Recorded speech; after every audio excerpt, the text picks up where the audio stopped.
ప్రార్థన చేసుకుని ఉదయకాలపు కుటుంబ ప్రార్థన మనం ప్రారంభించుకుందాం. ఏమన్నా ఓకేనా మోషబాబు?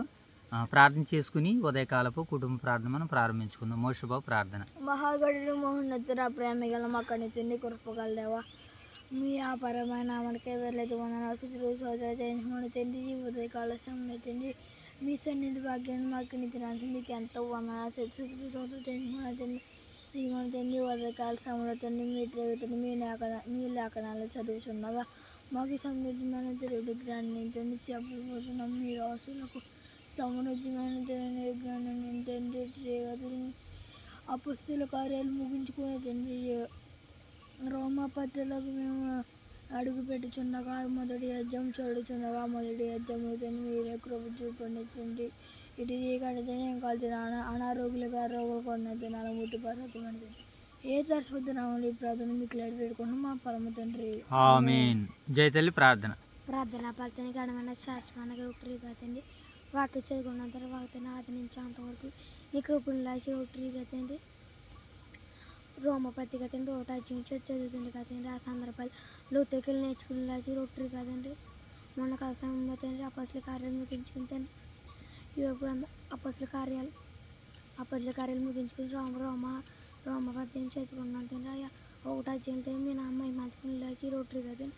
రోజు క్రీస్తాన్ని ప్రార్థన చేస్తున్నా తండ్రి. రోజు క్రీస్తాన్ని దీవించండి, సంకాపని దీవించండి, పోతున్న దేవుడు రాజుని దీవించి కుటుంబాన్ని కూడా దీవించండి. రోటరీగా తండ్రి మేము అన్నప్పుడు వర్తినలో తండ్రి మమ్మల్ని శేషులుగా ఇచ్చిన నీకు అంత రోటరీగా తండ్రి వైఎస్ఆర్ కేసు నుంచి ప్రార్థన చేస్తున్నారు.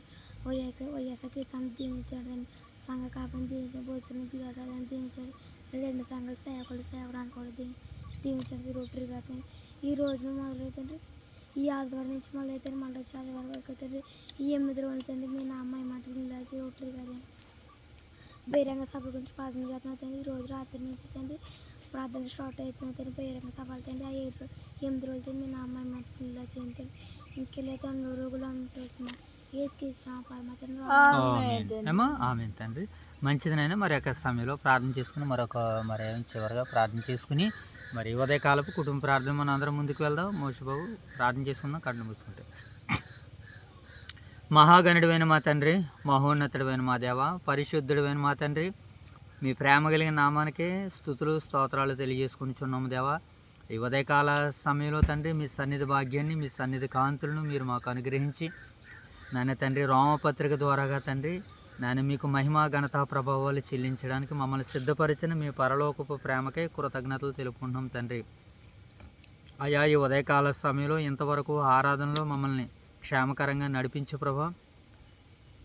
మరొక పర్యాయం తండ్రి మీ చిత్తాన్ని నెరవేర్చుట్లో భాగంగా రోమపత్రిక ద్వారాగా మీ మహిమను మీ ఘనతను నాయన మేము తెలుసుకోవడానికి నేర్చుకోవడానికి సిద్ధపడుతుండగా మీ యొక్క ఆత్మను మాకు సహాయంగా దయచేయమని వేడుకుంటున్నాం తండ్రి. అలాగే ప్రభా ఇప్పటి వరకు ప్రార్థించినటువంటి 20 బిడ్డలను బట్టి మీకు స్తుతులు చెల్లించుకుంటున్నాం దేవా. అలాగే ప్రభా మరి ఉదయకాల సమయంలో ఈ యొక్క పరిచర్యను వీక్షిస్తున్న మా ప్రియులైన పరిశుద్ధులందరినీ మీరు దర్శించమని దీవించమని ఆశీర్వదించమని వేడుకుంటున్నాను తండ్రి. అలాగే తండ్రి ఈ యొక్క సమయంలో మీరు మమ్మల్ని ప్రేమించి ఇచ్చినటువంటి పరిశుద్ధ సంఘాలను ఓదూరును బట్టి వైఎస్ఆర్ నగర్ను బట్టి మీకు కృతజ్ఞతలు. వైఎస్ఆర్ నగర్లో ఆరాధన మీరు నాయన మీకు మహిమకరంగా జరిగించారు. అనేకులకు ఆశీర్వాదకరంగా మీరు నడిపించినందుకు కృతజ్ఞతలు తెలుపుకుంటూ తండ్రి. ఓదురులో జరగబోతున్న ఆరాధన మీకు మహిమకరంగా అనేక మంది బిడ్డలకు ఆశీర్వాదకరంగా మీరు జరిగించమని వేడుకుంటున్నాను తండ్రి. మరి మీ వారం అంతా కష్టపడి నీ బిడ్డలు మిమ్మల్ని దర్శించుకున్నారు ప్రభా. వచ్చే వారం అంతా వరకు మీ ముఖ దర్శనాలతో వారి జీవితాలను వెలుగుతూ నింపుకుని తండ్రి మిమ్మల్ని దర్శించుకుని మీ కుమారుని రాకడ వరకు మరణ పర్యంతం వరకు నమ్మకంగాను విశ్వాసులుగాను ఉండడానికి సహాయాలు తెచ్చండి. అలాగే ప్రభా మరి ఈ రాత్రి కాల సమయం నుంచి జరగబోతున్న సండే టు సండే బైబిల్ తరగతులను బట్టి బహిరంగ సభలను బట్టి మీకు కృతజ్ఞతలు. అవి నాయన ఎవరికి మహిమను తీసుకుని రావాలో ప్రభా, ఎవరికి ఘనతని తీసుకుని రావాలో, ఎవరు రక్షింపబడాలని మీరు ఆశిస్తున్నారో ప్రభా, అవన్నీ నాయన మీ చిత్తానుసారంగా జరుగుటకు సహాయాలు తెచ్చండి. వాటినన్నిటినీ ఏకతాటిపై నడిపిస్తున్న మా ప్రియులు దైవ సేవకులు రాజు గారిని వారి కుటుంబాన్ని అలాగే వారికి సహకారులుగా ఉన్నటువంటి నాయన యువ సేవకు బృందాన్ని అంతటినీ పెద్దల బృందాన్ని పురుషుల బృందాన్ని స్త్రీలను పురుషులను సంఘ బిడ్డలందరినీ తమ దేవిగల చేతులకు అప్పగించుకుంటున్నాం తండ్రి. ప్రభు అవన్నీ మీకు మహిమకరంగా అందరికీ ఆశీర్వాదకరంగా మీరు జరిగించమని వేడుకుంటున్నాం. రాబోతున్నటువంటి దైవ సేవకులు మీరు ఉండండి. వచ్చి వాక్యాన్ని అందిస్తున్నటువంటి వింటున్నటువంటి బిడ్డలలో నాయన మీ తెలివిని వివేకాన్ని నింపి మీ మాటలు అర్థం చేసుకునేటువంటి భాగ్యాన్ని దయచేయండి ప్రభా. వీటిని అన్నింటినీ ముగించుకుని తండ్రి ఉదయకాల సమయంలో మరి కుటుంబ ప్రార్థనలో భాగంగా మీరు మమ్మల్ని ప్రేమించి మరొక నూతన గ్రంథాన్ని, నూతన పుస్తకాన్ని, నూతన పత్రికను మీరు మాకు అనుగ్రహించినందుకే మీకు నిండు మనసుతో కృతజ్ఞతలు తండ్రి. అనుకొననే రీతిలో అపోస్తుల కార్యాల గ్రంథాన్ని మీరు ప్రారంభించి ముగించినందుకు కృతజ్ఞతలు తెలుపుకుంటున్నాం తండ్రి. ఇప్పుడు తెలుసుకున్న ప్రభావం మేము రోమపత్రిక ధ్యానించడానికి సిద్ధపడుతున్నాం తండ్రి. మరి బైబిల్ పఠనంగా లేఖన భాగాలను చదువుతుండగా మొదటి అధ్యాయంలో ఉన్న సారాంశాన్ని పరిపూర్ణంగా సంపూర్ణంగా గ్రహించుకొనగలిగేటువంటి తెలివిని, వివేకాన్ని, శక్తిని, జ్ఞానమును, ఆయువును, ఆరోగ్యాన్ని మీ సన్నిధిలో మాకు ప్రసాదించమని వేడుకుంటూ అర్థిస్తున్నాము తండ్రి. అయ్యా మరి రోమపత్రిక ద్వారాగా మేము విలువైన పాఠాలు నేర్చుకున్న ప్రభావ మీ కుమారుని రాకడ వరకు నాయన బలవంతులుగా నిలబడడానికి నాయన బహుమానాలుగా మీ యొక్క వాక్యాన్ని మాకు సహాయంగా దయచేయమని వేడుకుంటున్నాము తండ్రి. ప్రభావ మరి యొక్క సమయంలో బైబిల్ పఠనంగా లేఖన భాగాలను చదువుతుండగా ఈ కార్యం ఆది నుంచి తండ్రి అంతవరకు నాయన మీకు మహిమకరంగా, మాకు దీవెనకరంగా, ఆశీర్వాదకరంగా మీరు జరిగిస్తారని నడిపిస్తారని ఆశిస్తూ ఈ ప్రార్థన అంతటినీ నా ప్రభువును, మీ ప్రియకుమారుడు, మా రక్షకుడును, మా ప్రభువుని యేసుక్రీస్తు వారి నామములో ఈ ప్రార్థన మనవులు మీకు సమర్పిస్తున్నాను నా కన్న తండ్రి. ఆమేన్ తండ్రి. రైట్, మంచిదండి. మరి యొక్క ఉదయకాల సమయంలో దేవాతి దేవుడు మరి మనల్ని ప్రేమించి ఉదయకాల సమయంలో మరి కుటుంబం అంతా కలిసి వైఎస్ఆర్ నగర్లో ఆరాధన చేసుకుని మరలా ఆరాధన ముగించుకుని మరి ఈ సమయంలో ఉదయకాల సమయంలో జరగవలసినటువంటి యొక్క కుటుంబ ప్రార్థన మరి ఇటు రీతిగా ఈ సమయంలో మరి ఇక్కడ ఈ రీతిగా దేవునికి కృతజ్ఞతాస్తుతులు చెల్లించడానికి దేవుడిచ్చిన మంచి సమయాన్ని బట్టి దేవదేవునికి నా కృతజ్ఞతలు తెలుపుకుంటూ మరి యొక్క సమయంలో గత కాలంలో మరి అపోస్తుల కార్యాన్ని ఉదయకాల సమయంలో మనం అందరం చదువుకోవడం జరుగుతుంది కదా నాయన మోషబాబు. మరి అపోస్తుల కార్యాల గ్రంథాన్ని దేవుడు మరి మనకి ముగించుకుని మరొక నూతన గ్రంథాన్ని, మరొక నూతన పుస్తకాన్ని దేవుడు మనకి ప్రసాదించారు. మరి దేవుడు ఇచ్చినటువంటి చక్కటి నూతనకరమైనటువంటి ఆశీర్వాదాన్ని బట్టి మరొకసారి స్తుతులు చెల్లించుకుంటున్నాను. మరి అపోస్తుల కార్యాల ద్వారాగా కొంతమేరకు మనం మోషబాబు కొంతమేరకు మనము అపోస్తుల కార్యాల మీద కొంత అవగాహన మనం తీసుకోవడం జరిగింది, కొంత అవగాహన మనము నేర్చుకోవడం జరిగింది. అలాగే ఇప్పుడు ఈ రోమాపత్రికలోను కూడా దేవుడు తన మెండైనటువంటి దీవెనలు, ఆశీర్వాదాలు మరి ఈ గ్రంథం ద్వారాగా ఎన్నిటినైతే పొందుపరిచాడో వాటిని అన్నిటిని మనం ఆత్మ సహాయంతో ప్రతి మాట మరి మనం చక్కగా నేర్చుకునేలాగా దేవుడు తన సహాయమును, సహకారమును మనకు మెండుగా ప్రసాదించాలని దేవత దేవుని వేడుకుంటూ మరి ఈ రోమపత్రిక నేడు మనం చదువుకుంటూ వాక్య పరిచర్యలో మనందరం ముందుకు వెళ్ళిపోదాం. ఓకేనా మోషబాబు? బైబిల్ పఠనంగా లేఖన భాగాలను చదువుకుందాం. రైట్, మంచిది. సరేనా? మొదటి వచ్చి నుంచి మనం చదువుకుందాం. రోమపత్రిక మొదటి అధ్యాయం మొదటి నుంచి మనం చదువుకుందాం నాన్న. యేసుక్రీస్తు దాసుడును అపోస్తులుగా నుండుటకు పిలువబడిన వాడును దేవుని సువార్త నిమిత్తము ప్రత్యేకింపబడిన వాడునైనా పౌలు రోమాలో ఉన్న దేవుని ప్రియులందరికీ అనగా పరిశుద్ధులందరికీ పిలువబడిన వారందరికీ శుభమని చెప్పి వ్రాయినది. మన తండ్రి అయిన దేవుని నుండి ప్రభు అయిన యేసుక్రీస్తు నుండి కృపా సమాధానములు మీకు కలుగునుగాక. దేవుడు తన కుమారుడును మన ప్రభు అయిన యేసుక్రీస్తు నందు మన ప్రభువైన యేసుక్రీస్తు విషయమైన ఆ సువార్తను పరిశుద్ధ లేఖనములయందు తన ప్రవక్తల ద్వారా ముందుగా వాగ్దానం చేసెను. యేసుక్రీస్తు శరీరమును బట్టి దావీదు సంతానముగాను మృతులలో నుండి పునరుత్థానుడైనందున పునరుత్థానుడైనందున పరిశుద్ధమైన ఆత్మను బట్టి పరిశుద్ధమైన ఆత్మను బట్టి దేవునికి కుమారుడుగాను దేవుని కుమారుడుగాను ప్రభావముతో నిరూపింపబడిను. ఈయన నామము నిమిత్తము సమస్త జనులు విశ్వాసమునకు విధేయులగునట్లు విశ్వాసమునకు విధేయులగునట్లు ఈయన ద్వారా మేము కృపను అపోస్తలత్వమును పొందితిమి. మీరును వారిలో ఉన్నవారై యేసుక్రీస్తుగా ఉండుటకు పిలువబడి ఉన్నారు. మీ రెండవ సందర్భాన్ని చదువుకుందాం. 8వ వచనం ఏనా? మీ విశ్వాసము సర్వలోకమున ప్రచురము చేయుటను బట్టి మొదట మీ అందరి నిమిత్తము యేసుక్రీస్తు ద్వారా తండ్రి అయిన దేవునికి కృతజ్ఞతాస్తుతులు చెల్లించుచున్నాను. ఇప్పుడు ఎలాగైనను ఆటంకము లేకుండా మీ వద్దకు వచ్చుటకు దేవుని చిత్తం వలన నాకు వీలు కలుగుటకు నా ప్రార్థనలయందు ఎల్లప్పుడూ ఆయనను బతిమాలుకొనుచు మిమ్మును గూర్చి ఎడతెగ జ్ఞాపకం చేసుకొనుచున్నాను. ఇందుకు ఆయన కుమారుని సువార్త విషయమై నేను నా ఆత్మయందు సేవించుచున్న దేవుడే నాకు సాక్షి.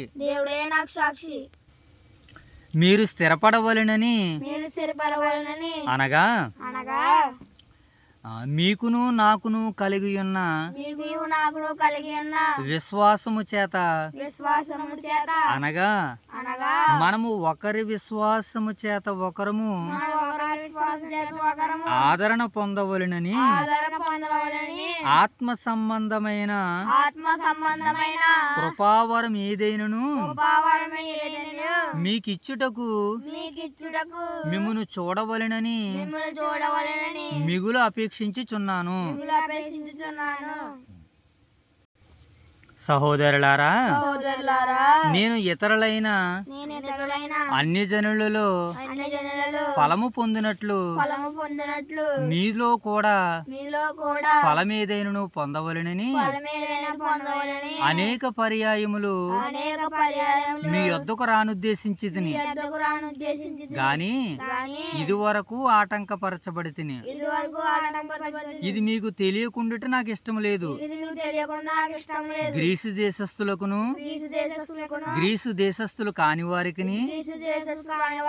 జ్ఞానులకును మూఢులకును నేను రుణస్థుడును కాగా నా వలనైనంత మట్టుకు రోమాలోని మీకును సువార్త ప్రకటించుటకు సిద్ధముగా ఉన్నాను. సువార్తను గూర్చి నేను సిగ్గుపడిన వాను కాను. ఏలయనగా నమ్ము ప్రతి వానికి మొదట యూదునికి గ్రీసు దేశస్థునికి కూడా రక్షణ కలగజేయుటకు దేవుని శక్తి అయి ఉన్నది.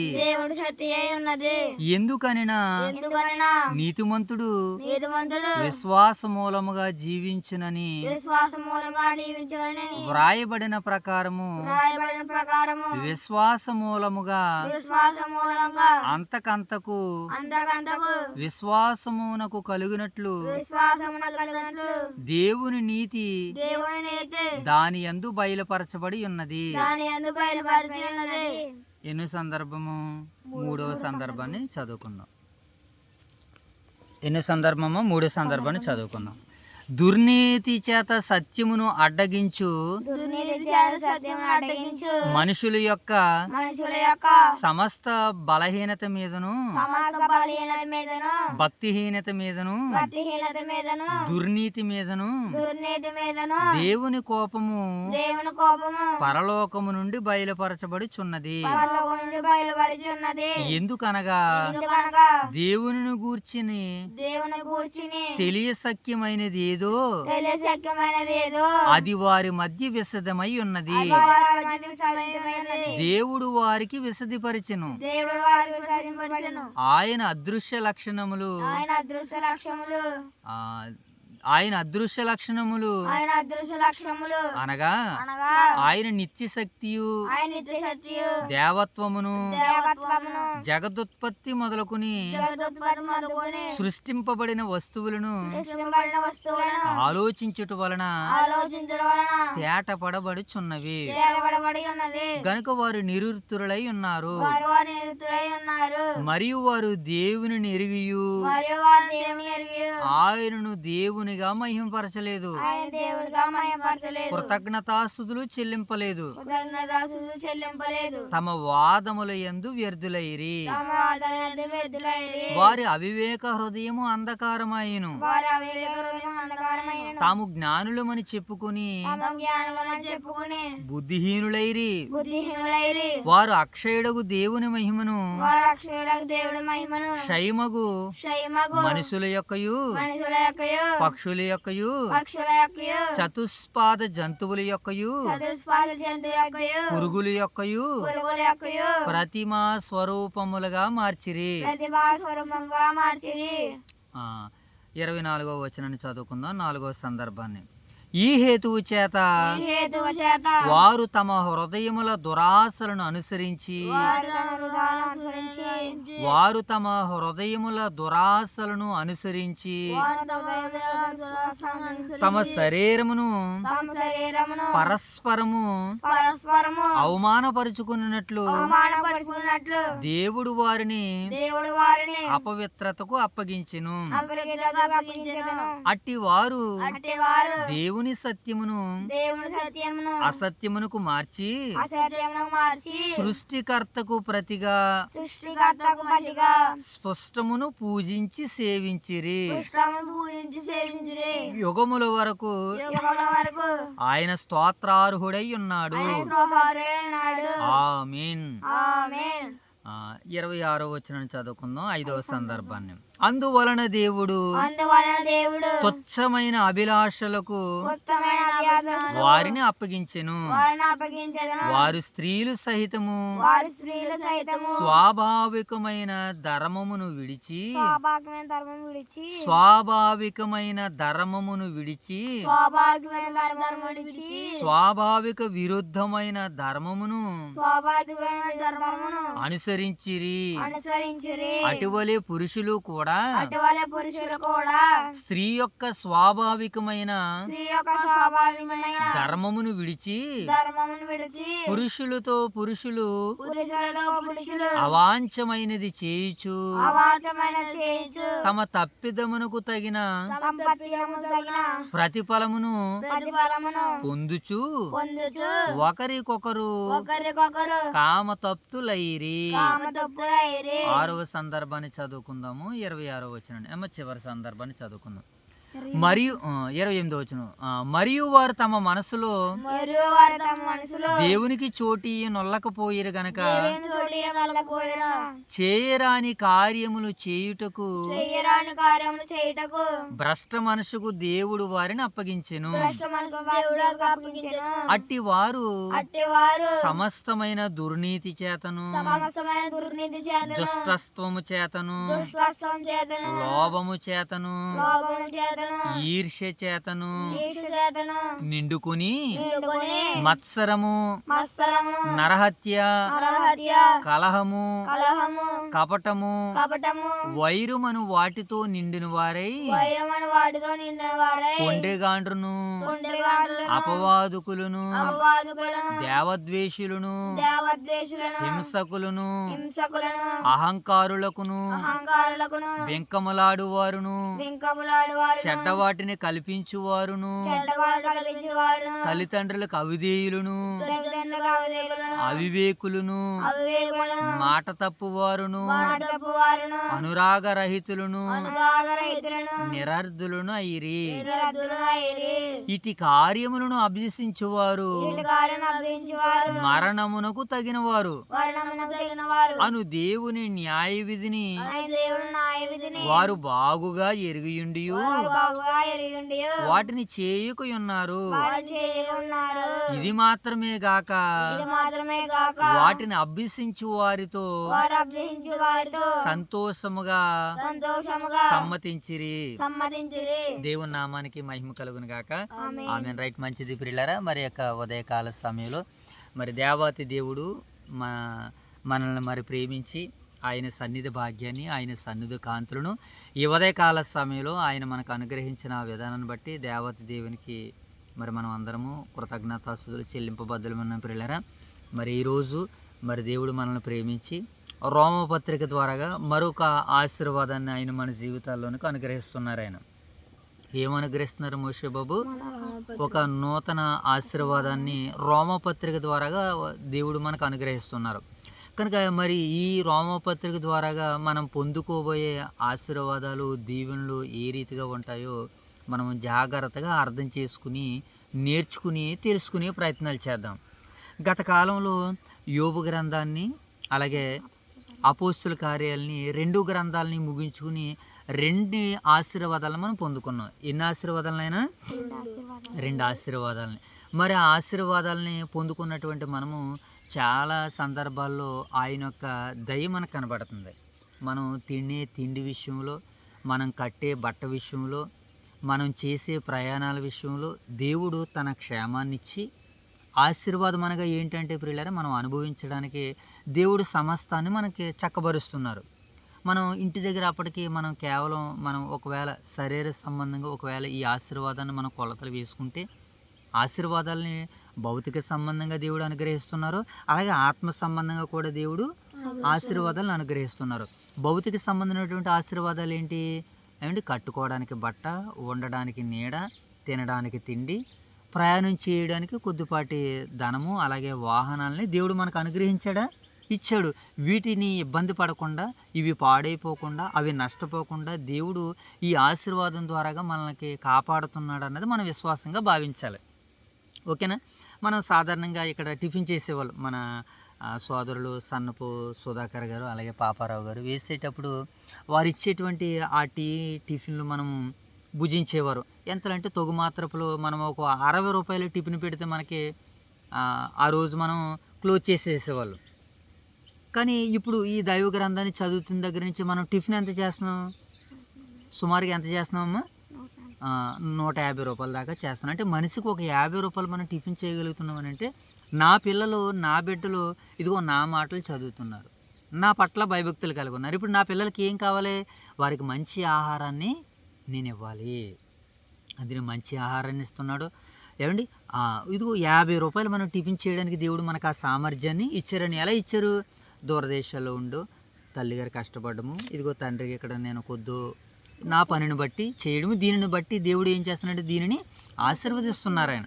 కనుక మరి మనం ఇటు రీతిగా ఆశీర్వాదాన్ని మనం పొందుకుని ఎలా బలపడుతున్నాం కదా. మరి ఇప్పుడు రోమపత్రిక ద్వారాగా మరి దేవుడు ఎలాంటి ఆశీర్వాదాన్ని ఇవ్వబోతున్నారు? ఇలా మన భౌతిక సంబంధమైనటువంటి ఆశీర్వాదాలను తెలుసుకుంటూ అలాగే ఆత్మ సంబంధమైనటువంటి ఆశీర్వాదాలు. ఇది వరకు యోబు గ్రంథం మీద మనకు అంత ఆలోచన, అవగాహన ఉండేది కాదు. ఇప్పుడు యోబు గ్రంథం అనగానే మనకు ఒక అవగాహన వచ్చిందా? ఒక అవగాహన వచ్చింది. యోబు గారు, యోబు స్నేహితులు తెలియక నేను బుద్ధిహీనుడినని ఒప్పుకున్నాను అని ఒక మాట మనకి, నేను నా జ్ఞానానికి మించి మాట్లాడానని దేవుని దగ్గర ఆయన క్షమాపణలు వేడుకున్నారని యోబు గారిని గురించి కొంత అవగాహన మనకు వచ్చింది. అలాగే అపోస్తులు అందరూ కలిసి ఎలా సేవ చేశారో, వారు ఎలా పరిచర్య చేశారో అపోస్తుల కార్య గ్రంథం ద్వారా కొంత జ్ఞానాన్ని మనం స్వీకరించాం, కొంత అవగాహన మనకు వచ్చింది. అంటే ఆత్మ సంబంధమైనటువంటి ఆశీర్వాదం. అది ఏంటమ్మది? ఆత్మ సంబంధమైనటువంటి ఆశీర్వాదం. ఒక గ్రంథంపై ఒక అవగాహన మనకు వచ్చిందంటే దేవుడు మనకి ఇచ్చినటువంటి ఆశీర్వాదము. అది తెలివితో కూడుకుంది, బుద్ధితో కూడుకుంది, జ్ఞానంతో కూడుకుంది. అందుకని దేవుడు మనకి ఒక్కొక్క పుస్తకం ద్వారా ఒక్కొక్క ఆశీర్వాదాన్ని దేవుడు ఇస్తున్నాడు. ఇప్పుడు మనకి ఇన్ని ఆశీర్వాదాలు ఇచ్చారు కదా. మరి మనకంటే గొప్పగా బాగా చదివినటువంటి దైవ సేవకులు ఉన్నారు, మరి పెద్దల కుటుంబాలు ఉన్నాయి, అలాగే పరిచారకుల కుటుంబాలు ఉన్నాయి, యవనస్తుల కుటుంబాలు ఉన్నాయి. ఏమండి యువ దైవ సేవకులు నూతనంగా తర్ఫీదవుతున్నటువంటి యువ దైవ సేవకులు వారు కూడా మరి బైబిల్ గ్రంథాన్ని ఒక్కొక్క గ్రంథాన్ని వారు కూడా చదువుతున్నారు. అంటే వారికి కూడా దేవుడు ఏమి అనుగ్రహిస్తున్నారన్నమాట, ఇప్పుడు ఆశీర్వాదాలని అనుగ్రహిస్తున్నారు. కనుక ఇలా మనం దేవుని యొక్క ఆశీర్వాదాన్ని మనం పొందుకుంటూ మనం బలపడితే మన రాగడి దినాల్లో ఇటు భౌతిక సంబంధమైనటువంటి ఆశీర్వాదాలని దేవుడు ఇస్తాడు, అలాగే ఆత్మ సంబంధమైనటువంటి ఆశీర్వాదాలు మనం పొందుకోవడానికి అవకాశం ఉంటుంది. కనుక వీటిని అన్నింటిని మనం మనసులో పెట్టుకుని ఇప్పుడు ఈ రోమపత్రిక మొదటి అధ్యాయం మనం చదువుకున్నాం కదా. ఇప్పుడు ఈ రోమపత్రిక ఇంట్రడక్షన్ మనం చూద్దాం. ఈ రోమపత్రికని ఎవరు రాశారు? మొట్టమొదటిగా అపోస్తుడైనటువంటి పౌలు గారు ఈ రోమపత్రికని వ్రాసారు. ఎక్కడి నుంచి రాశారు ఈ రోమపత్రిక అని అంటే, ఆయన కొరింథీ పట్టణానికి వెళ్ళినప్పుడు, కొరింథీ పట్టణానికి ఆయన ఎప్పుడు వెళ్ళారు? ఆయన 3వ సువార్త దండయాత్ర ప్రయాణంలో అది కొరింథీ పట్టణానికి వెళ్ళారు. అలా కొరింథీ పట్టణానికి వెళ్ళినటువంటి తర్వాత ఆయన పరిచర్య జరిగించినటువంటి తర్వాత ఆ కొరింథీ పట్టణంలోనే ఉన్నప్పుడు ఆయన కాలాన్ని గడిపినప్పుడు అక్కడ రోమియోలకి పత్రికను వ్రాసినట్టుగా మనకు కనబడుతుంది. ఏనా? మరి ఇంతకీ రోమాలో సంఘం ఎలా ఏర్పడింది? రోమా సంఘాన్ని ఎలా స్థాపించారు అని అంటే, మనకి అపోస్తుల కార్యాలు ప్రారంభపు 2 అధ్యాయాల్లో ఆకాశం క్రింద ఉన్న వారందరూ కూడా యోదయకు వచ్చారు, అప్పుడు యెరూషలేముకి వచ్చారు. అప్పుడు యెరూషలేములో దేవుడు అక్కడ పేతురు గారి ద్వారాగా సంఘం ద్వారాగా దేవుడు ఆశ్చర్యకార్యాన్ని జరిగించాడు. అలా అక్కడ నుంచి వీళ్ళు ఏం చేశారంటే యోదయ నుంచి యెరూషలేం నుంచి ఇటలీకి అనగా రోమా పట్టణానికి వెళ్ళిపోయారు వాళ్ళు. అలా వెళ్ళినటువంటి వారిలో ఎవరో ఒకరు అక్కడ సమాజ మందిరాన్ని దేవుని యొక్క మాటల్ని చెప్పుకుని ఉండాలి. వారు అలా బలపడుతున్న వారికి పౌలు ఏం చేశాడంటే రోమాలోనూ కూడా దేవుని సంఘం ఉందని తెలుసుకుని అక్కడ ఉన్నటువంటి వారందరినీ బలపరచడానికి వారికి పత్రికను వ్రాస్తున్నాడు అనమాట. ఎవరికి పత్రికను రాస్తున్నాడు? రోమియోలకి ఈ పత్రిక రాస్తున్నాడు పౌలు గారు. రోమా సంఘం అక్కడ ఎలా ఏర్పడిందని అంటే, యెరూషలేములో ఆకాశం క్రింద వాళ్ళందరూ ఒకానొక సందర్భంలో 2వ అధ్యాయంలో కూడుకున్నారు కనుక అప్పుడు అక్కడ విన్నటువంటి సంగతులతోటి ఆల్రెడీ యూదులు అక్కడ కూడా ఉన్నారు కనుక దేశవ్యాప్తంగా యూదులు సంచరించారు కనుక వారికి సమాజ మందిరాలు ఉండేవి, ధర్మశాస్త్రం ఉండేది, దేవుని యొక్క కూడుకోవడానికి వారికి ఒక అవకాశం కూడా ఉండేది కనుకనే వారు సంఘం ద్వారాగా బలపడి ఉన్నారు కనుకనే ఇప్పుడు బలమైన వారికి పౌలు గారు ఏం చేస్తున్నారు? బలమైన ఆహారాన్ని పెడుతూ ఇప్పుడు పత్రిక రాస్తున్నాడు అనమాట. ఎవరికి? రోమా పట్టణానికి రోమియోలకి పత్రిక రాస్తున్నాడు అనమాట. అందుకని ఈ పత్రిక ఏం పత్రిక ఇది? రోమియోలకు రాసినటువంటి పత్రిక. ఆ పత్రిక ఎందుకు రాశాడంటే అక్కడ కూడా సంఘం ఉంది కనుకనే, అక్కడ కూడా సంఘాన్ని స్థాపించారు కనుకనే అక్కడ సువార్తకి పత్రిక రాస్తున్నాడు అనమాట. అక్కడ సంఘాన్ని ఎవరు స్థాపించారంటే అక్కడ వ్యక్తుల పేర్లు మనకైతే ప్రస్తావన ఇవ్వబడలేదు. పౌలు గారు 3 ప్రయాణాల్లో ఎన్నో సంఘాలను కట్టారు ఆయన. మరి రోమా సంఘాన్ని ఎవరు కట్టారని అంటే ఆల్రెడీ అపోస్తుల ద్వారాగా విన్నటువంటి వాక్యాన్ని బట్టి వారు తమ జీవితాల్ని తమ భక్తిని కట్టుకున్నారు. రోమాలో ఉన్నటువంటి వారు కూడా ఆ రోజు యెరూషలేముకి వచ్చారు, తర్వాత చెదిరిపోయారు. అలా చెదిరిపోయిన వారు వెళ్ళి అక్కడ మరి సంఘాన్ని కట్టుకుని వారు మరి దేవునిలో అభివృద్ధి పొందుతున్నట్లుగా మనకు కనపడదు. దానిని బట్టి చూసి పౌలు గారు ఏం చేశారంటే ఇప్పుడు వాళ్ళకి పత్రికను రాశాడనమాట. ఓకేనా నాయన మోషబాబు? ఓకే కదా. ఇప్పుడు ఎక్కడి నుంచి రాస్తున్నారు ఈ పత్రిక ఆయన అంటే కొరింథీ పట్టణం నుంచి రాశాడనమాట. ఇప్పుడు కొరింథీ పట్టణాన్ని జ్ఞాపకం పెట్టుకుని అక్కడ రోమా పట్టణాన్ని కూడా జ్ఞాపకం పెట్టుకుని ఇక్కడ కొరింథీలో కూడా కొన్ని ఉన్నాయి, కొన్ని కార్యాలు, హేయ కార్యాలను మనసులో పెట్టుకుని అక్కడ జరుగుతున్నటువంటి సందర్భాలను రోమిలకి కూడా ఆయన తెలియజేస్తూ రాసినటువంటి పత్రిక అనమాట. ఇప్పుడు రోమా అనగానే బలమైన పట్టణము, రోమా అనగానే ఎట్టినైనా బలమైనది లేదా బలము గలది. అది 7 కొండలపై కట్టబడింది. ఎక్కడ కట్టబడింది నాయన? అది 7 కొండలపై కట్టబడింది కాబట్టి బలమైనది. అక్కడ సుమారు 12 లక్షల మంది జనం సంచరించేవారు అనమాట. ఎప్పుడు అది? రోమా పట్టణంలో 12 లక్షల మంది జనసంచారాన్ని చేస్తూ ఉండేటువంటి వారు. అక్కడ క్రీస్తుకు పూర్వము 364లోనే చక్రవర్తులు అక్కడ పరిపాలించారు. ఏంటది? రోమా పట్టణాన్ని, ఇటలీ దేశాన్ని, రోమా ప్రాంతాన్ని చక్రవర్తులు పరిపాలించారు క్రీస్తుకు పూర్వం 364లో. అప్పుడు నుంచి చరిత్రకెక్కినటువంటి ఆ యొక్క ప్రాంతానికి, ఆ యొక్క దేశానికి కూడా మరి పౌలు గారు సువార్తని పత్రిక ద్వారాగా ప్రకటిస్తున్నట్లుగా మనకి కనబడుతుంది. ఇది రోమపత్రిక యొక్క నేపథ్యంలో ఒక భాగం. ఇప్పుడు 2వ భాగాన్ని మనం చూద్దాం. రోమపత్రిక మొత్తం ఎన్ని అధ్యాయాలను మనం నేర్చుకున్నాం జగడ్ ఇందాక? 16 అధ్యాయాలు. Very good. ఇప్పుడు 16 అధ్యాయాలు ఎన్ని వచనాలు ఉన్నాయని మనం మాట్లాడుకున్నాం? 433 వచనాలు ఉన్నాయి. 16 అధ్యాయాలు 433 వచనాలు. సరే రైట్. ఇప్పుడు ఇంతవరకు మనం బాగానే ఉంది. ఏమండి ఇప్పుడు ఈ సంఘ స్థాపన పౌలు గారే చేశారు కదా. ఎప్పుడు రాశారంటే క్రీస్తు శకంలోనే యేసుక్రీస్తుల వారు మరణించి తిరిగి లేచినటువంటి తర్వాత రాసినటువంటి మాటలు అనమాట. ఇక ఈ పత్రికలో మనకి 3 ప్రధాన విషయాలు కాపాడతాయి. ఏం కనపడతాయి మోషబాబు ఈ పత్రికలో? 3 ప్రధానమైనటువంటి విషయాలు మనకి కనబడతాయి. ఏంటా 3 ప్రధానమైనటువంటి విషయాలు అంటే ఏమండి దేవుడు పాపం చేసిన వారిని నీతిమంతులుగా ఎలా తీర్చగలుగుతున్నాడు అనేటువంటి సందేహం మీద ఒక ప్రశ్న మనకు కనబడుతుంది. ఈ రోమపత్రికని మనం చదివేటప్పుడు ఎలాగ అర్థం చేసుకోవాలి దీన్ని అంటే ఒక 3 భాగాలుగా మనం అర్థం చేసుకోవచ్చు. మొదటి భాగం ఏంటంటే మోషబాబు ఎలాగ ఇంకా ఏం చూడకూడదు వాక్యం ఏనా 3 భాగాలుగా మనం అర్థం చేసుకోవచ్చు. దాంట్లో మొదటి భాగం ఏంటంటే దేవుడు పాపం చేసే వారిని నీతిమంతులుగా ఎలా తీర్చగలుగుతున్నాడు, ఇది మొదటిది. ఇక రెండోది దేవుని సంకల్పం అంతా ఇశ్రాయేలుకి తెలియజేయడం అనమాట. దేవుడు తన సంకల్పాన్ని ఎవరికి తెలియజేస్తున్నాడు? ఆయన ఇశ్రాయేలుకి తెలియజేస్తున్నట్టుగా మనకు కనపడతాయి. ఇక 3వ భాగాన్ని క్రైస్తవులకు ఉండవలసినటువంటి లక్షణాల గురించి. 3వ భాగం ఏంటి మోషబాబు? క్రైస్తవులకు ఉండవలసినటువంటి లక్షణాల గురించి. ఇలా మనం ఆలోచన చేస్తే కొంతమేరకు మనం రోమపత్రికను అర్థం చేసుకోవడానికి ఇదొక ద్వారం అన్నమాట. ఇది రోమపత్రిక నేపథ్యం 2వ భాగం. ఇక రోమపత్రిక నేపథ్యాన్ని మనం అర్థం చేసుకోవడానికి 3వ భాగాన్ని మనం చూసినప్పుడు దీంట్లో మనకు కనబడేటువంటి ప్రధాన పదాలు ఏంటంటే ధర్మశాస్త్రము, నీతి, విశ్వాసము. దీంట్లో ఏం కనబడుతుంది మోషబాబు? ధర్మశాస్త్రము, విశ్వాసము, నీతి. ఈ 3 భాగాల మీద ఈ అధ్యాయంలో మనకి ఎక్కువగా తారసపడుతూ ఉంటుంది. ఏం తారసపడుతుంది మోషబాబు? నీతి, విశ్వాసము, ధర్మశాస్త్రము. ఇవి సుమారుగా ఒక 50 సార్లు కంటే ఎక్కువ రాయబడ్డాయి. అది కూడా మనం చూద్దాం. ఇక ఈ 3వ భాగంలో మనం చూసినప్పుడు ధర్మశాస్త్రం ఇది రోమపత్రిక ఏమని సెలవిస్తుందంటే మరణము, శరీరము, క్రీస్తునందు విశ్వాసము, క్రీస్తునందు పవిత్రత కనబడుతుంది అనమాట. ఈ 3వ భాగాన్ని మనం చూసినప్పుడు ఏమన్నా మరణము, శరీరము, క్రీస్తునందు విమోచన మనకు కనబడుతుంది. ఇక మరొక మాటను కూడా మనం ఆలోచన చేయగలిగినట్లయితే ఈ పత్రిక ద్వారా ఈ పత్రిక ఏం చెబుతుందని అంటే మనకి ఏమండి విశ్వాసులుగా నీతిమంతులుగా తీర్చబడుతుంది.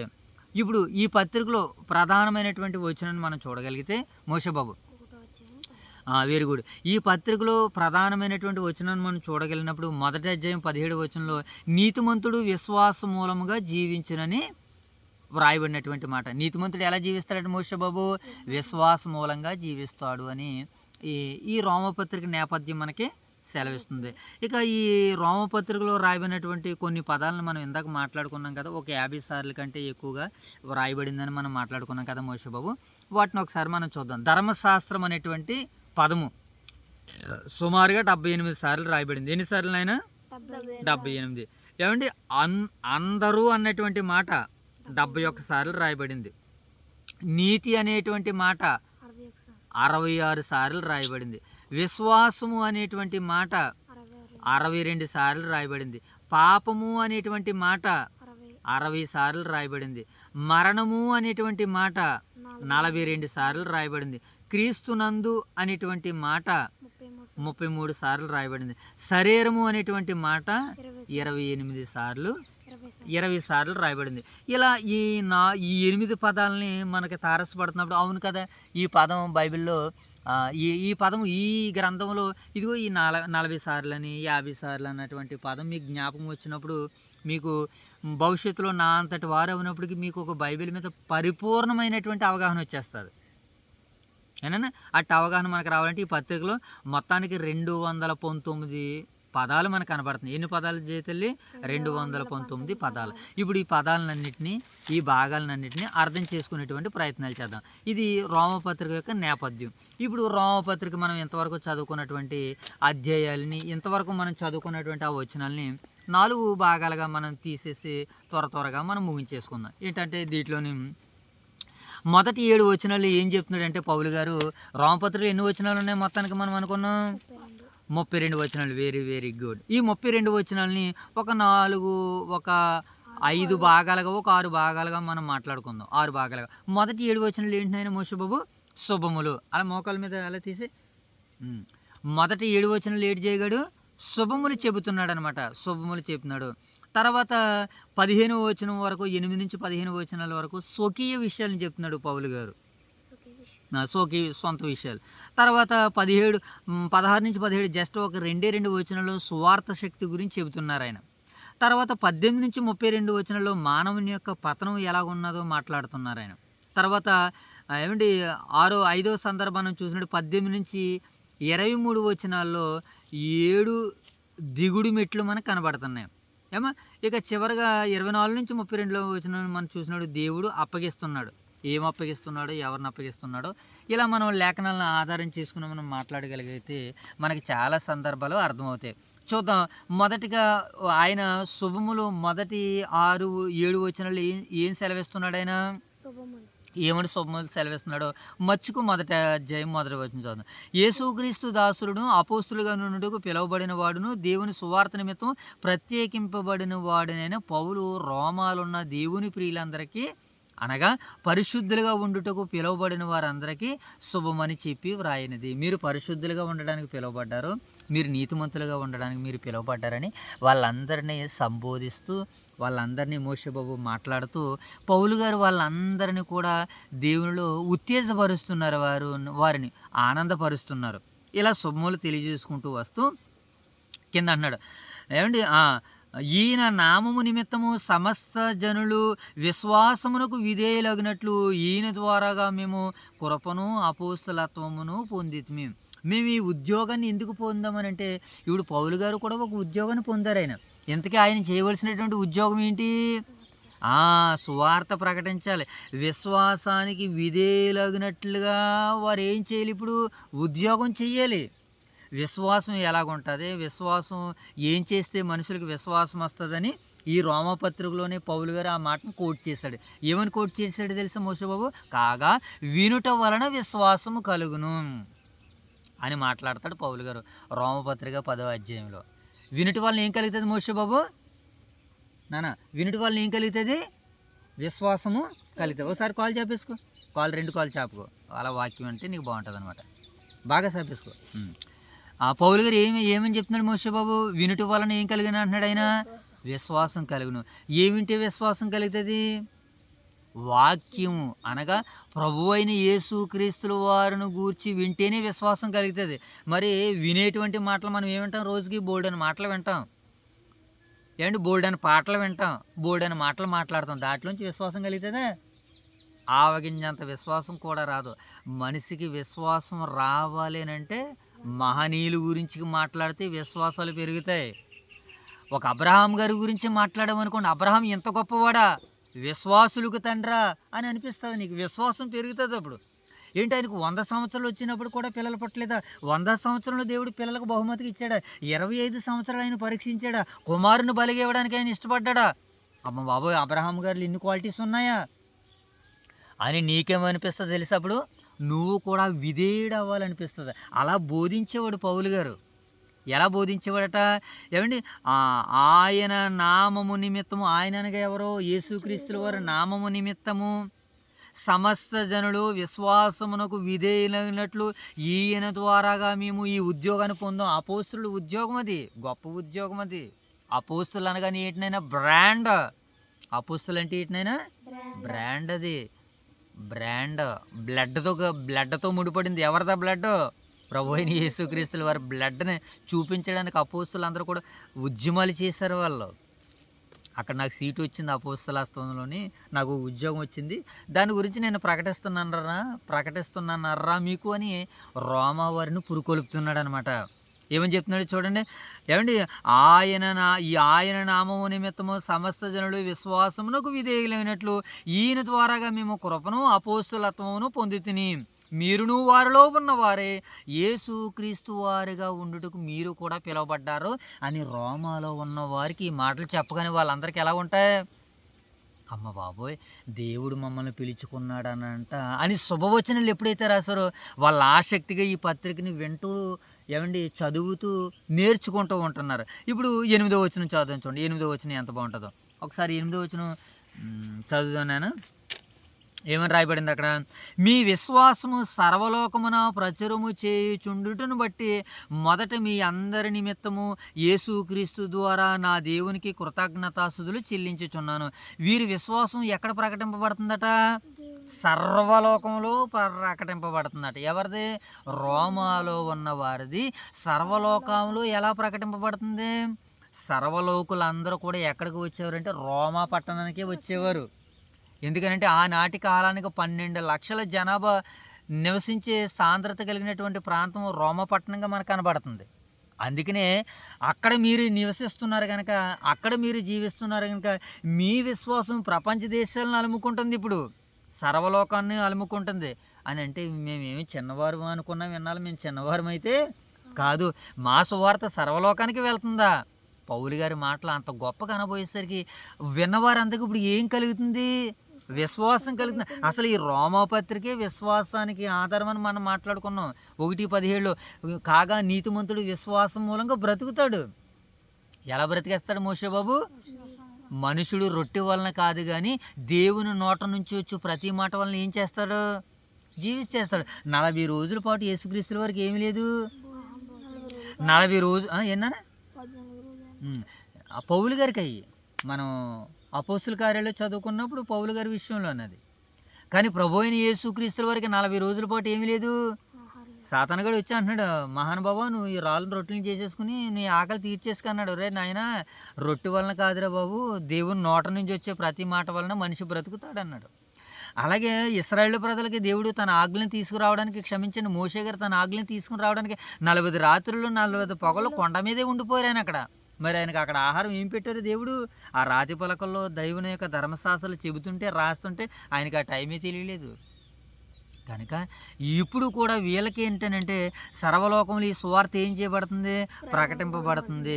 నా దేవునికి నేను కృతజ్ఞతాస్తుతులు, మీ అందరి నిమిత్తం కృతజ్ఞతాస్తుతులు నేను చెల్లిస్తున్నానని పౌలు గారు పెద్ద మాటను మాట్లాడారు. అలా మాట్లాడుతూ ఇలా వారికి శుభవచనాలు చెప్పేసిన తర్వాత అంటున్నాడండి, 12వ వచనం చదవండి. చూడండి 12వ వచనం చదవండి. ఈ సందర్భంలో 12వ వచనం, ఆత్మ సంబంధమైన కృపావరం ఏదైనా మీకు ఇచ్చుటకు మిమ్మల్ని చూడవలనని మిగులు అపేక్షించుచున్నాను. ఏం వరం ఇవ్వాలనుకుంటున్నాడంటే ఈయన మోషే బాబు? ఏం వరం ఇవ్వాలనుకుంటున్నాడు పౌలు గారు? ఆత్మ సంబంధమైన కృపావరం ఏదైనా మీకు ఇవ్వవలనని. అంటే ఇప్పుడు ఏ వరాలు ఉన్నాయి? ఆత్మ సంబంధమైనటువంటి కృపావరాలు ఉన్నాయి. ఏమండి ఆ ఆత్మ సంబంధమైనటువంటి కృపావరాలు ఎలాగుంటాయో పౌలు గారు కొరింథీ పట్టణంలో మాట్లాడారనమాట. కొరింథీలో పౌలు గారు కొరింథీ సంఘస్థులకి ఆ వరాలన్నింటినీ ఇచ్చాడనమాట. ఇప్పుడు వాళ్ళ వరకే పరిమితం అయిపోకూడదు. ఇవి కొరింథీలో ఉన్న వాటిని ఇప్పుడు ఎవరికి ఇవ్వాలి? రోమాలో ఉన్న వారికి మీకు కూడా కృపావరాన్ని ఇవ్వాలి అని ఆయన పౌలు గారు సిద్ధపడుతున్నారు. మనం కూడా ఏమని అడిగాం దేవుణ్ణి? మనకి 2 గ్రంథాల నుంచి చక్కటి ఆశీర్వాదాలు ఇచ్చారని మనం నేర్చుకున్నాం. ఇప్పుడు మరికొన్ని ఆశీర్వాదాలు ఇస్తున్నాడు రోమపత్రిక ద్వారాగా. అలాగే ఇంకో పత్రిక ఏం చదువుకున్నాం రాత్రి? యెషయా గ్రంథం ద్వారాగా. కనుక ఇప్పుడు పౌలు గారు ఏమన్నాడు? ఆత్మ సంబంధమైన కృపావరం ఏదైనా మీకు ఇచ్చుటకు మిమ్మల్ని చూడవాలని మిగిలి అపేక్షించుచున్నాను అని పౌలు గారు వీళ్ళందరి గురించి మాట్లాడుతూ మరి చక్కటి ఆశీర్వాదాలను ఇవ్వడానికి ఆయన సిద్ధపడుతున్నాను అన్నాడు. అలా సిద్ధపడుతూ మరి వీళ్ళని ఏమంటున్నాడనంటే ఒక మాట మనం ఇందాక చదువుకున్నాం కదా, ఈ గ్రంథానికి అపోస్తులు అది రోమపత్రిక మూలవచనం అనుకున్నాం కదా, ఆ మాటను చదువు ఒకసారి 17వ వచనం. ఎందుకనగా నీతిమంతుడు విశ్వాసం మూలంగా జీవించినని వ్రాయబడిన ప్రకారము విశ్వాసం మూలముగా అంతకంతకు విశ్వాసమునకు విధేయునట్లు దేవుని నీతి దాని యందు బయలుపరచబడి ఉన్నది. నీతిమంతుడు ఎలా బ్రతుకుతాడమ్మా? విశ్వాసం మూలంగా బ్రతుకుతాడు. విశ్వాసం మూలంగానంటే ఇదిగో భవిష్యత్తులో నేను పెద్దవాడైన తర్వాత ఒక ఉద్యోగాన్ని సంపాదించుకుంటాను, నేను ఒక కుటుంబాన్ని కట్టుకుంటాను. మోషే బాబు అంటున్నాడు కదా, నేను ఒక బండి కొనుక్కుంటానని అంటున్నాడు కదా, అదేంటది? విశ్వాసం ఉంచుకుంటున్నాడు. మరి అది నెరవేరాలంటే ఏం చేయాలి? కష్టపడి చదువుకోవాలి, కష్టపడి పనులు చేసుకోవాలి, కష్టపడి చదివితేనే భవిష్యత్తులో గొప్పవాడేవి నువ్వు అనుకున్న దాన్ని పొందుకుంటావు కదా. అలాగే ధర్మశాస్త్రము, అలాగే బైబిల్ గ్రంథము, అలాగే ధర్మశాస్త్రం ఏమని బోధిస్తుంది? నీతిమంతులుగా ఉన్నవాడు విశ్వాసం మూలంగా జీవించేస్తాడు అని ఒక ధైర్యమైనటువంటి బలమైనటువంటి మాటని మరి దేవుడు వీళ్ళకి అనుగ్రహిస్తున్నాడు. అయితే ఇక్కడ ఈ అధ్యాయంలో మనం నేర్చుకోవలసినటువంటి విషయం ఏంటంటే కొందరు ఎలాగున్నారంటే సత్యాన్ని అడ్డగించే వ్యక్తులుగా ఉన్నారు. ఎక్కడ? ఆ రోమా పట్టణంలో సత్యాన్ని అడ్డగించే వ్యక్తులుగా ఉన్నారు. ఏంటి సత్యాన్ని అడ్డగించేది? వీళ్ళు వ్యతిరేకంగా ఏ విషయాల్లో ఉన్నారంటే, వీళ్ళు సృష్టికర్తను మానేసి ఈ సృష్టిని ఆరాధించడానికి ఇష్టపడ్డారట వాళ్ళు. దీన్ని ఆరాధిస్తున్నారట వీళ్ళు. అక్కడ రోమా పట్టణంలో ఉన్నటువంటి వాళ్ళందరికీ ఈ మాటలు తెలియజేస్తున్నారనమాట. ఏమనంటే 18వ వచనం చదువు. దుర్నీతి చేత సత్యమును అడ్డగించు మనుషుల యొక్కయు సమస్త భక్తిహీనత మీదను దుర్నీతి మీదను దేవుని కోపం పరలోకం నుంచి ఏం చేస్తుంది మోషే బాబు? దేవుని కోపం పరలోకం నుంచి రాబోతుంది. ఎవరెవరి మీదకి వస్తుందని అంటే, ఎవరైతే సత్యాన్ని అసత్యంగా మారుస్తారో, ఎవరిది అబద్ధాలని నిజమని మాట్లాడతారో, ఎవరైతే మరి ఇలాంటి వాటిని అన్నిటినీ చేస్తారో దేవుడు పరలోకం నుంచి వారి మీదకి ఉగ్రత రాబోతుంది. ఈ విషయంలో కూడా మీరు ఒక అవగాహన కలిగి ఉండండి అక్కడ విశ్వాసుల్ని పౌలు గారు బలపరుస్తున్నారు. ఇంకేమంటున్నాడో మనం చూద్దాం. ఇంకా వీళ్ళు ఏం చేస్తున్నారట? 20వ వచనం చూద్దాం. ఈ అధ్యాయం కూడా ఇది ఒక కీలక వచనం. ఏది? 20వ వచనం. ఆయన అదృశ్య లక్షణములు అనగా ఆయన నిత్యశక్తి, దేవత్వము, జగదుత్పత్తి మొదలుకొని సృష్టింపబడిన వస్తువులను ఆలోచిస్తే తేటపడుతుంది. దేవుడు ఎంత గొప్పవాడు ఎలాగ అర్థమవుతుంది మోషే బాబు? మనిషికి విశ్వాసం రావాలంటే వినాలని అనుకుంటున్నాం. మనిషికి విశ్వాసం రావాలంటే ఏం చేయాలైనా వినాలి. అది కూడా ఎవరి గురించి? క్రీస్తు ప్రభుల వారి గురించి వింటే వారి విశ్వాసం కలుగుతుంది. ఇది మొదటి పాయింట్. ఇప్పుడు రెండో పాయింట్ మనం ఏం ఆలోచన చేస్తామంటే, దేవుని యొక్క అదృశ్య లక్షణాలు మనం ఆలోచన చేస్తుంటే దేవుడు ఎంత గొప్పవాడు మనకి అర్థమవుతూ ఉంటుంది. ఆయన అదృశ్య లక్షణములు అనగా ఆయన అదృశ్య లక్షణములు అనగా ఆయన నిత్యశక్తి, దేవత్వము. ఆయన నిత్యశక్తి, దేవత్వం మనుషులు కనబడుతుందా మోషే బాబు? దేవుని యొక్క నిత్యశక్తి మనుషులు కనబడుతుందా? కనబడట్లేదంటే అది అదృశ్య లక్షణము. అది అదృశ్యమైనది, కంటికి కనబడదు, కానీ క్రియ చేస్తుంది. అది అదృశ్యమైనది కంటికి కనబడకపోయినా ఏం చేస్తుంది? అది క్రియ చేస్తుంది. విశ్వాసం కూడా ఇప్పుడు మన కంటికి కనబడదు. విశ్వాసంతో దేవుణ్ణి అడుగుతున్నాం, దేవుడు కార్యాలు చేస్తున్నాడు. ఇప్పుడు సండే టు సండే బహిరంగ సభలో 8 రోజులు జరుగుతున్నాయి. దానికి ఎవరి దగ్గర రూపాయలు లేవు. బోర్డని 8 లక్షలు ఖర్చు అవుతుంది. ఇప్పుడు ఆ 8 లక్షలు ఎలా వస్తాయి? విశ్వాసంతో ప్రార్థన చేయడమే. ఇప్పుడు విశ్వాసంతో ప్రార్థన చేస్తే 8 16 లక్షలు ఇస్తాడు దేవుడు. కానీ చేసేవారికి ఏముండాలి? ఇప్పుడు విశ్వాసం ఉండాలి. నీ విశ్వాసమే నిన్ను రక్షించును, నీ విశ్వాసమే నిన్ను ఏం చేస్తాడు మోషే బాబు? స్వస్థపరచును అని అన్నాడు. కనుక ఇప్పుడు దేవుని యొక్క అదృశ్య లక్షణాలు ఏంటి? నిత్యశక్తి, దేవత్వము. వీటిని అన్నిటినీ ఆలోచిస్తే దేవుని అదృశ్య లక్షణాలు ఈ సృష్టిలో, ఈ సూర్యుడు, చంద్రుడు, ఈ ప్రకృతి అంతా దేవుడు కలగజేశాడు. దేవుని వలన కలిగినది ఇదంతానని మనుషులు దేవుణ్ణి సేవిస్తారు. అంతేగాని సృష్టి దేవుడు అని అనుకుంటే మరి ఈ సృష్టి మరొకరి చేత సృష్టింపబడింది. మరొకరి చేత సృష్టింపబడిన దానికి మనం నమస్కారం పెడతామా? పెట్టం కదా. మరొక స్త్రీని పెండ్లి చేసుకున్నటువంటి ఒక వ్యక్తి ఒక స్త్రీని పెండ్లి చేసుకుని ఆమె మెడలో మంగళసూత్రం కనబడుతుంటే నేను కూడా ఆమె మెడలో మంగళసూత్రం కడతానంటే అర్థం ఏంటి? ఆవిడకి ఆల్రెడీ ఆ వివాహం అయిపోయింది. నాయన నువ్వు ఆమె మెడలో కాదు కట్టవలసింది, నువ్వు ఒక కన్యక మెడలో కట్టాలి. అలాగే ఈ సృష్టి కూడా మోసబేలాగా ఈ సృష్టి ఇలాగ ఇంకేమో ఈ సృష్టి కూడా ఏమని చెప్తుంది? నేను ఒకరి చేత సృష్టింపబడ్డాను రా బాబు, నేను ఆల్రెడీ ఒక ఆయనకి దాసోహం అయిపోయాను, మీరు నాకు కాదు దాసోహం అవ్వాల్సింది, దైవానికి దాసోహం అవ్వండి అని ఆయన జగదుత్పత్తి మొదలుకొని సృష్టించిన వస్తువులను ఆలోచిస్తే దేవుడు ఎంత గొప్పవాడో అర్థమవుతుంటే వీళ్ళందరూ ఏం చేశారట? 24వ వచనం చూడండి.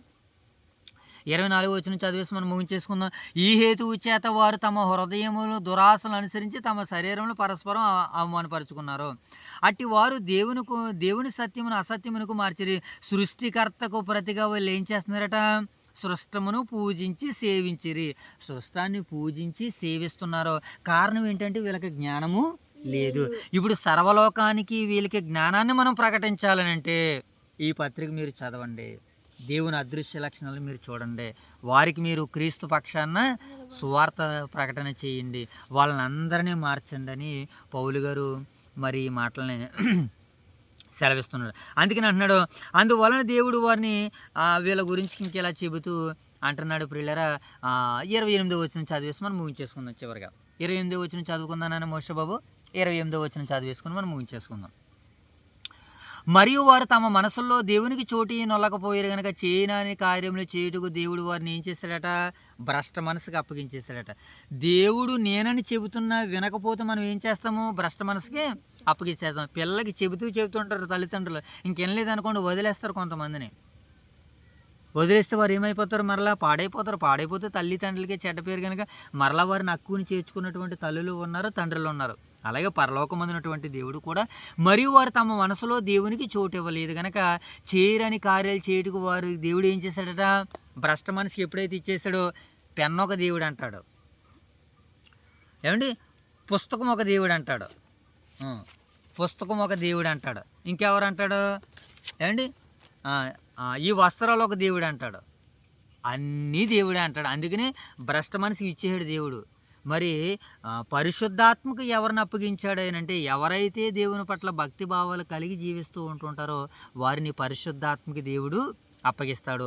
అప్పుడు పరిశుద్ధాత్ముడు వారిలో ఉంటే వారు ఎన్నో విలువైనటువంటి మాటలు మాట్లాడుతూ దేవుని సేవిస్తారని ఈ రోమపత్రిక మరి మనకి మొదటి అధ్యాయం సెలవిస్తుంది కనుక ఇంతవరకు విన్న వాక్యాన్ని దేవుడు మన వినికిడిలో ఫలింపజేయను గాక. ఆమె చిన్న ప్రార్థన చేసి నేను క్లోజ్ చేస్తాను. ప్రార్థన మోషుబ ప్రార్థన చేయండి. మహానగుణ ప్రేమ మాకు అన్నీ కృపగలదేవ మీ అపరమైన ఉనికి వదన చిట్టిగా వాక్యం తిని ఆ వాక్యం విట్టు పేరు కానీ మారుతుంది ఫైన్ వినబడి వాకి మారు 30 ఫైన్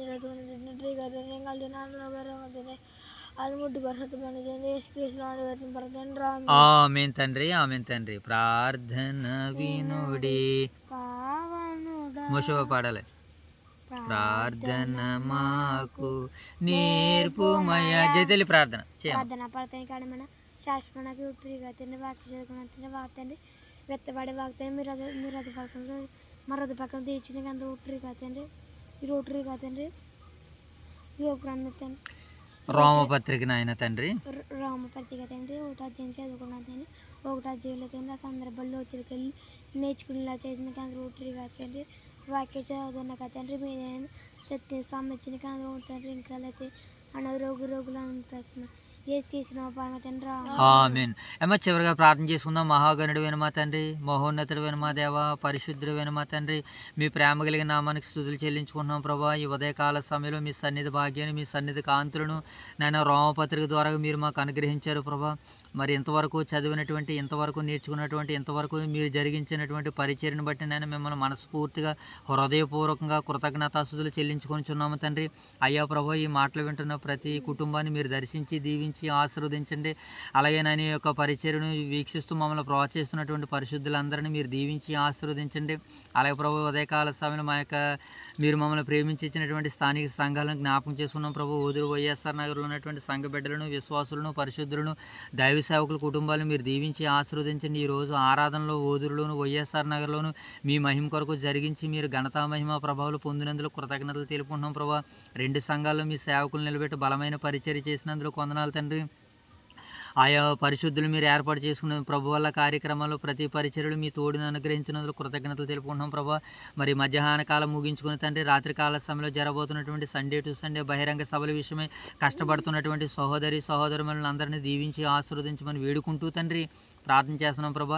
మరి ఎంతవరకు మీ పరిచర్యను, మీ తోడుని, మీ యొక్క సహాయం ఇచ్చి మమ్మల్ని కాపుదల్లో ముందుకు నడిపించినందుకు మీకు నిండు మనసుతో కృతజ్ఞతాస్తుతులు చెల్లించుకుంటూ తండ్రి మరొక పర్యాయం ప్రభా మీ పాద సన్నిధిలో కలిసి మేమందరం కలుసుకుని మిమ్మల్ని స్తుతించి మహింపరుచుకునే పర్యంతం వరకు మీ యొక్క దయగలిగిన కృపగలిగిన హస్తాలతో మమ్మల్ని నింపుతారని నడిపిస్తారని ఆశిస్తూ మా రక్షకుడైన యేసుక్రీస్తు వారి నామలో ఈ ప్రార్థన వరకు మీకు సమర్పిస్తున్నాం మా కన్న తండ్రి. ఆమేన్ తండ్రి, ఆమేన్ తండ్రి. అందరికీ వందనాలైనా. Thank you. అందరికీ వందనాలండి.